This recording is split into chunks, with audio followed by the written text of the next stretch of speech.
हसन द्वारा पैदा किया समुद्री शैतान उस जहाज पर हमला कर देता है। तभी वह शैतान हातिम को पकड़ लेता है और हातिम को खत्म करने की कोशिश करता है, लेकिन हातिम उस शैतान से खुद को छुड़ा लेते हैं। तभी दोबारा वह समुद्री राक्षस हातिम पर हमला करता है। तभी प्रजात हातिम को उसके हमले से बचा लेती है। तभी अचानक हातिम के अंदर की शक्ति जागृत होने लगती है। तभी हातिम की मदद करने के लिए जुम्मन हातिम के पास आता है और जुम्मन अपना हाथ फैलाता है और हातिम जुम्मन के हाथ से छलांग लगाकर उस शैतान के सर पर पहुंचने के बाद हातिम उस शैतान के सर पर तलवार से वार कर देते हैं। तलवार के एक वार से ही वह शैतान खत्म हो जाता है। तभी शैतान के खत्म होते ही अचानक नाव में पानी भर जाता है। तभी वे लोग किसी तरह सही सलामत किनारे पर पहुंच जाते हैं। तभी उस नाव का मालिक, जो कि वह भी जरगाम का भेजा हुआ एक प्यादा होता है, वह लाका से जाकर मिलता है और लाका से कहता है वे सभी लोग समुद्र के किनारे पहुंच चुके हैं।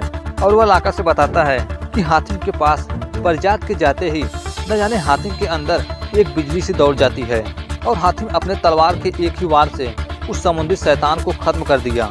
और वह लाका को बताता है कि मुझे जरगाम से बात करनी है ताकि हातिम को खत्म करने का कोई दूसरा तरीका खोजा जा सके। तभी लाका उसे जरगाम से मिलने से मना कर देता है और उसे एक जादुई आईना देता है, जिससे वो प्रजात को अपने बस में करके उन दोनों को अलग अलग करके उनका अंत कर सके। तभी वहीं दूसरी तरफ वे सभी लोग समुद्र के किनारे आराम कर रहे होते हैं। वही हसन हातिम को घूरकर देख रहा होता है। तभी प्रजात उसके पास जाकर उसे थप्पड़ मारती है। तभी हातिम कहते हैं कि तुम्हारी हिम्मत कैसी हुई मेरे भाईजान को मारने की। तभी प्रजात कहती है कि ये तुम्हारा भाई नहीं है, यह बहरूपिया है और इसके कारण ही हम सबकी जान जा सकती थी। तभी हातिम कहते हैं कि क्या बकवास कर रही हो। प्रजात सारी बात बताती है कि कासिम जब जादू का खेल दिखा रहा था तब मैंने उसे वहां जाते हुए देखा था। तभी मैंने उसका पीछा किया, लेकिन मैं कुछ समझ पाती कि उसने मेरे सर पर वार करके मुझे बेहोश कर दिया। लेकिन हातिम अपने भाई के प्यार में इस तरह अंधे हो गए थे कि वह किसी की बात नहीं सुनते और वह प्रजात से नाराज होकर अपने भाई को लेकर वहां से चले जाते हैं। तभी प्रजात कासिम को कहती है तुम मेरा मुंह क्या देख रहे हो, हातिम को लेकर आओ।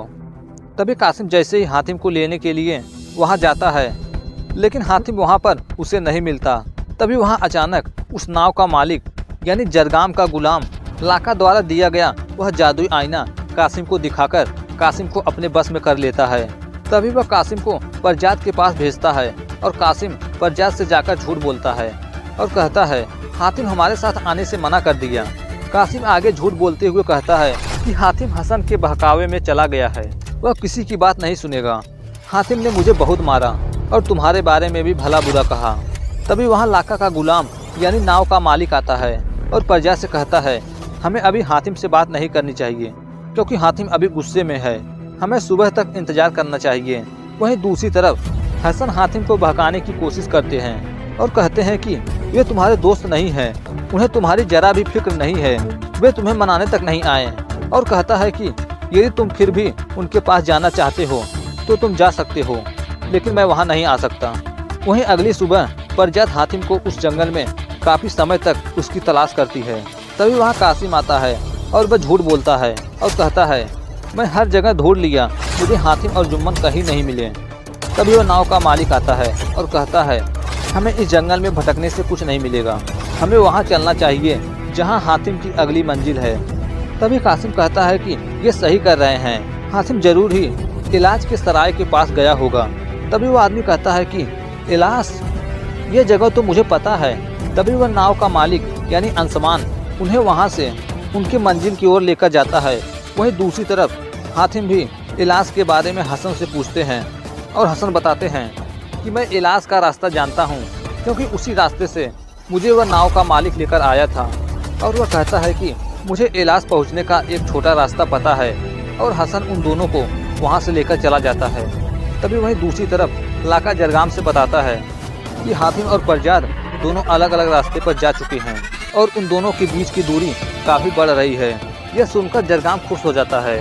तभी जरगाम अपनी रूह को दो भागों में बदलने के लिए तैयार था और वह लाका से कहता है इस रेत को खत्म होने से पहले तू मुझे वापस जिंदा कर देना, वरना मैं हमेशा हमेशा के लिए खत्म हो जाऊंगा।